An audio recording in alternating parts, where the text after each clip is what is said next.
আমার প্রতিদিন গোসল করার অভ্যাস ছিল এবং আমাদের বাড়িতে একটি মাত্র বাথরুম ছিল যা বাইরে ছিল। বাথরুমে যেতে আমি সবসময় মনে করতাম কেউ আমাকে নজর রাখছে। বাড়িতে শুধু আমি এবং আমার ছেলে থাকতাম, তাই বাইরের কেউ আসতে পারে না। প্রথমে মনে হলো হ্যালুসিনেশন হচ্ছে, কিন্তু পরে বুঝলাম কিছু একটা ঠিক নেই। আমার ছোট ছেলেকে সন্দেহ করতে পারছিলাম না, তবে শেষ পর্যন্ত তাকে নিয়ে সন্দেহ দেখা দিল। একদিন সুযোগ পেয়ে তার ফোন চেক করলাম এবং সেখানে যা দেখলাম তাতে আমি স্তম্ভিত হয়ে গেলাম। আমার ছেলে যখন ছোট ছিল, সময়ের সাথে সে বড় হলো এবং নিজে থেকেই স্বাধীন হতে চেয়েছিল। আমার স্বামী বাড়ির কোণে ছোট একটি বাথরুম বানিয়েছিলেন, যা পরে আমাদের কাজে লাগলো। যেহেতু বাইরে যেতে অস্বস্তি লাগত, আমি প্রতিদিন গোসল করতাম। স্বামীর মৃত্যুর পর একদিন গোসলের সময় মনে হলো কেউ বাথরুমে উকি দিচ্ছে। চারপাশে তাকিয়ে কাউকে দেখতে পেলাম না। পরের দিনও একই ঘটনার পুনরাবৃত্তি ঘটায়। আমি খুব উদ্বিগ্ন হলাম। আমার ছেলে তামিম তখন ছোট ছিল, তাই তাকে বলতে পারিনি। সে খুব মিষ্টি ছিল, কিন্তু কাজকর্মে আগ্রহী ছিল না। কয়েকদিন পরে তামিম নিজেই এসে বলল, আম্মু, সব ঠিক হবে, চিন্তা করো না। আমি তাকে বুঝিয়ে বললাম, বাড়ির মেরামতের জন্য অনেক খরচ আছে, কিন্তু এই ঘর আমাদের নিজস্ব। তামিম বলল, আম্মু, আমার বিয়ে দিয়ে মেয়ের পরিবারের থেকে কিছু টাকা চেয়ে নিলে কেমন হয়? আমি তাকে কঠোরভাবে বললাম, এটা সঠিক উপায় নয়। কারো মেয়ে টাকা এনে দিলে তুমি কি সত্যিই সুখী হবে? আমি তোমাকে এমনভাবে বড় করিনি। তারপর একদিন এক মহিলা এলেন, যিনি তামিমকে প্রথম কোলে নিয়েছিলেন ছোটবেলায়। তিনি বললেন, তোমার ছেলে তামিম ভালো বন্ধুদের সাথে মিশছে না, তাকে কিছু বোঝাও। তুমি জানো তার বন্ধু কি করেছে? তোমার অবাক লাগবে। আমার ধারণা তোমার ছেলেও একই কাজ করেছে। সে বলল, আমি অনেক আগেই বুঝেছিলাম। আমি বললাম, নিশ্চয় মিথ্যে বলছে। সে বলল, না, সত্যি কথা। সারা পাড়া জানে। ঈশ্বরকে ধন্যবাদ, এখনো তোমার ছেলের নাম ওঠেনি। আমি বললাম, আমার ছেলে এটা করতে পারে না। সে বলল, আমি জানি সে ভালো ছেলে, কিন্তু যখন এমন খারাপ মানুষের সাথে মিশবে, তখন তো কিছু না কিছু হবে। বড়লোকেরা আইনের হাত থেকে বাঁচতে পারে, কিন্তু আমরা গরিবরা? তোমার ছেলে এমন কথা বলছে কেন? কোথা থেকে এসব শিখছে? এই চিন্তায় আমি একদমই শান্তি পাচ্ছি না। একদিন ভোরে গোসল করতে গিয়ে মনে হলো কেউ আমাকে দেখছে। চোখ বন্ধ করে থাকতে পারলাম না। আজ বাথরুমে কারো নিঃশ্বাসের আওয়াজ শুনে আমি আতঙ্কিত হলাম। বাইরে বেরিয়ে দেখি আমার ছেলের সামনে দাঁড়িয়ে আছে, যেন কোথাও থেকে পালিয়ে এসেছে। সে বলল, আম্মু, তোমাকে চিন্তিত দেখাচ্ছে। আমি বললাম, তুমি বেশি চিন্তিত মনে হচ্ছে। সে বলল, না, তেমন কিছু না। কি হয়েছে বলো? আমি জিজ্ঞেস করলাম, তুমি কি কাউকে যেতে দেখেছ? সে অবাক হয়ে বলল, এর মানে কি? ঘরে কেউ এসেছে। আমার গল্পগুলো তোমরা শুনো, কিন্তু সাবস্ক্রাইব করো না। দয়া করে গল্পগুলো ভালো লাগলে চ্যানেলটি সাবস্ক্রাইব করো। বাড়িতে কেউ ঢুকে কি করলো? আমি বললাম, এখানে কেউ ছিল, কিন্তু পুরোটা বলিনি। সে বলল, না, কেউ নেই, কিন্তু আমি জানতাম কেউ তো আছেই। আবার একই ঘটনা ঘটল। বাথরুম থেকে বেরোতেই ছেলে দাঁড়িয়ে আছে। আমি স্পষ্ট অনুভব করলাম কেউ আমাকে দেখছে। এই বাড়িতে আর কেউ ছিল না, শুধু আমার ছেলে। কিন্তু সে এটা কিভাবে করতে পারে? আমার গোসল করার সময় কেউ কি আমাকে দেখছে? আমার ছেলে কেন এমন করছে? সে তো আমার নিজের সন্তান। একদিন আমার বন্ধু এসে বলল, তোমার ছেলে অনেক কিছুই জানে, পুরো এলাকার খবর রাখে। সে তানিশার কথা বলল, তার ১৯ বছরের মেয়ে মায়ের কথা বলল। আমি জানতে চাইলাম, কি রকম ভিডিও? তিনি বললেন, এখন একই ভিডিও ভাইরাল হয়ে আলোড়ন তুলছে। আমি জানতে চাইলাম, কে এই ভিডিওটি ছড়িয়েছে? তখন তিনি বললেন, তার স্বামী ভিডিওটি ভাইরাল করেছে এবং বলেছে কিছুদিন পর মানুষ ভুলে যাবে। যদি কেউ প্রশ্ন করে, বলবে ভিডিওটি মিথ্যা। আমি অবাক হয়ে ভাবলাম, কেউ এমনটা করতে পারে? আমি জিজ্ঞেস করলাম, আপনি কিভাবে জানলেন? তিনি বললেন, এসব ব্যাপারে জানা থাকাই ভালো। একজন স্বামী শুধুমাত্র টাকা কামানোর জন্য স্ত্রীর ভিডিও ভাইরাল করছে।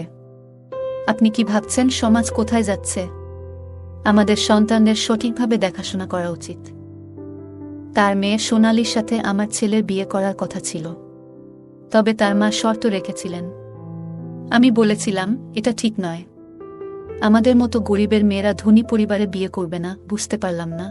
আমি তাকে বলেছিলাম, গরিবের ঘরে গরিবের মেয়েরা থাকুক। তুমি যদি চাকরি খুঁজে নাও, আমি তোমাকে সোনালীর সাথে বিয়ে দেব। আমি বললাম, তবে তুমি সময় নিতে পারো, কারণ তাড়াহুড়ো করা উচিত নয়। এখন তো সবকিছু আমাদেরই করতে হবে। আমার ছেলে বলল, আম্মু, চাকরি না পেলেও কিছু টাকা পয়সা পেয়েছি, কিন্তু কাজটা ঠিক নয়। আমি জিজ্ঞেস করলাম, এটা ভুল কাজ কি?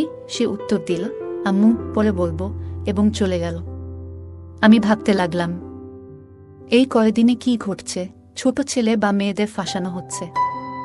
আমাদের এলাকা বড় ছিল, অনেক গল্প ছিল। আমার বন্ধু জানতো সব। আমি চিন্তিত ছিলাম, আমার ছেলে আগামীকাল কি করবে। কেউ একটা ভিডিও ভাইরাল করেছে, আমারও মনে হচ্ছিল যদি গোসল করি কেউ আমাকে দেখছে। এই চিন্তায় মন খারাপ হয়ে গেল। আমার স্বামীর সাথে সুখে কাটিয়েছি, এখন এই বয়সে যদি কিছু হয় কি করব? ছেলে যদি জানতে পারে সে কিছু করতে পারবে। সে তরুণ, আবেগপ্রবণ। বাথরুম কোণে ছিল, পেছনের রাস্তায় একটা প্রাচীর। বড় স্কাইলাইট ছিল, কিছু লাগানো ছিল না, খুব উঁচু ছিল। আমরা কাপড় বা জাল লাগাইনি, কিন্তু এখন দুশ্চিন্তা হচ্ছে। স্নানের আগে স্কার্ফ দিয়ে ঢেকে দিলাম, যাতে কেউ দেখতে না পায়। রাস্তাটি উঁচু ছিল, আমাদের বাড়ি নিচে। আমি সবসময় ভাবতাম, এত কাজ করার পরেও একজন বয়স্ক মহিলা হিসেবে আমাকে কেন লক্ষ্য করা হচ্ছে? আমি তখনও 40 পেরোইনি। আমার ছেলে ছোট ছিল, আর আমি তার বিয়ে নিয়ে ভাবছিলাম। একদিন স্নান শেষে বাইরে এসে দেখি কাপড়টা জায়গা থেকে সরে গেছে। আমার মনটা খুব খারাপ হয়ে গেল। আমি তো কারো ক্ষতি করিনি, কিভাবে বলবো আমার ছেলেকে? আমি ভাবতে লাগলাম, কখন গোসল করি, কখনো সকাল, কখনো দুপুর, কখনো রান্নার পর। গ্রীষ্মে গরমের কারণে দিনে 2 বার গোসল করতাম, তাই এতবার গোসল করা অস্বাভাবিক নয়। আমি আমার ছেলেকে বললাম, যখন আমি গোসল করি মনে হয় কেউ দেখছে। সে বলল, আম্মু, এটা তোমার মনের ভুল, চিন্তা করো না। তার এই কথায় আমি অবাক হলাম। সে এত সহজভাবে নিল কেন? এমন প্রতিক্রিয়া আশা করিনি। যদি কেউ মায়ের বিষয়ে এমন কথা বলে, ছেলে সাধারণত রেগে যায়, কিন্তু আমার ছেলে কোনো মন খারাপ করেনি। আমি ভেবেছিলাম সে মন খারাপ করবে। সে কেন বলল না যে আমি তার মা, এবং এটি একটা বড় ব্যাপার। তাই আমি নিজেই ভাবলাম, যে এটা করছে তাকে খুঁজে বের করব। এই বিষয়টি সহজ ছিল না, তবে আমি আমার বন্ধুকে বললাম যে আমি তার ক্যামেরাযুক্ত ফোনটি একদিনের জন্য ধার নিতে চাই। সে জানতে চাইল, কেন? আমি বললাম, পরে বলবো। আসলে আমি ফোনটি বাথরুমে রাখতে চেয়েছিলাম, যাতে বাইরে থেকে কেউ দেখছে কিনা তা ধরা যায়। আমি ফোনটি নিয়ে বাথরুমে এমনভাবে রাখলাম যাতে ক্যামেরা রোশনদানের দিকে থাকে। রেকর্ডিং দেখে আমি চমকে গেলাম।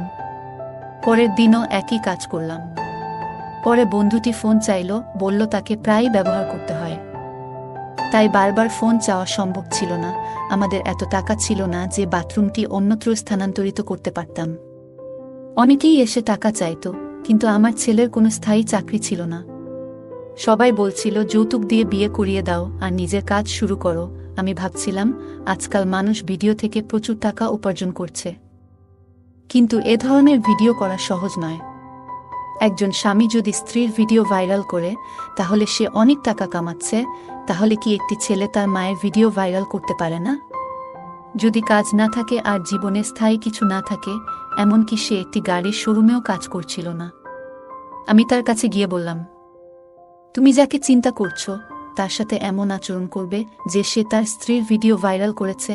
আমার ছেলে বিস্মিত হয়ে বলল, আম্মু, তুমি কি বলছো? এসব কথা কোথা থেকে আসছে? তুমি ঠিক আছো তো? আমি এমন কোনো বন্ধুর সাথে কথা বলছি না। আমি বললাম, তাহলে তুমি কি ভিডিওর কথা বলছিলে? আজকাল এমন ভিডিও ভাইরাল হয় যেখানে মহিলারা নাচে বা অন্য কিছু করছে। আমি তাকে সতর্ক করলাম, যদি আমি জানতে পারি তুমি খারাপ কিছু করেছ, আমি তোমাকে ছাড়ব না। সে বলল, আম্মু, আমি কেন এমন কাজ করব? তুমি যা বলছো তা একেবারে অমূলক। আমি বললাম, তাহলে তুমি কেন বলছো যে তুমি স্নান করতে গেলে বাইরে কেউ দাঁড়িয়ে থাকে? সে প্রথমে অবাক হয়ে গেল এবং পরে বলল, তুমি হয়তো ভুল ভাবছ। কিন্তু আমি তাকে জানিয়ে দিলাম, যদি এমন হয় তবে তুমি কি করবে? তুমি সেই লোকটিকে আটকাবে? একবার দেখাতে চাও লজ্জা ছাড়াই? দয়া করে এই বাথরুমের স্কাইলাইটটি বন্ধ করুন। যখন তোমার বাবা এটি তৈরি করেছিলেন তখন ছাদ না থাকলেও সমস্যা হতো না, কিন্তু এখন সমাজে যা ঘটছে তা ভাবতেই রাগে লাল হয়ে যাচ্ছি। আমার মনে হয়েছিল তুমি কিছু করবে, কিন্তু তুমি কিছুই না করে বসে আছো। আমার ছেলে অদ্ভুতভাবে বলল, যদি মনে হয় কেউ দেখছে তাহলে বাথরুমে যাবেন না। এটা বলার পর আমি বাথরুমে যাই না। গ্রীষ্মে আমি টয়লেটে স্নান করতে গিয়ে ভয় পেতাম। পরিষ্কার পরিচ্ছন্ন থাকতে অভ্যস্ত ছিলাম, কিন্তু এখন এসব নিয়ে ভাবতে থাকি।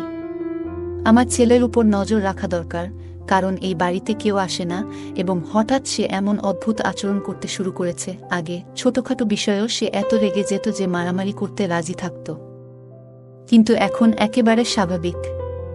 অন্যদিকে দীপালির মা বারবার বলছেন, আমার মেয়ে তোমার ছেলেকে পছন্দ করে, তাকে ভালো একটা কাজ নেয়ার জন্য বলো যাতে তাদের এনগেজমেন্ট হয়।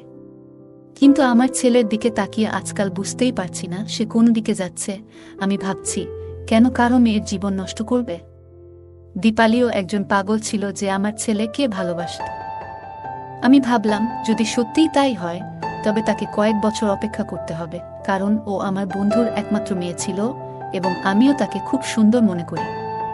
আমি ছেলের উপর নজর রাখতাম যখন সে বাড়িতে থাকত না। আজকাল সে বাড়ির বাইরে থাকত। একদিন আমি খাবার না খেয়ে গোসল করতে যাই।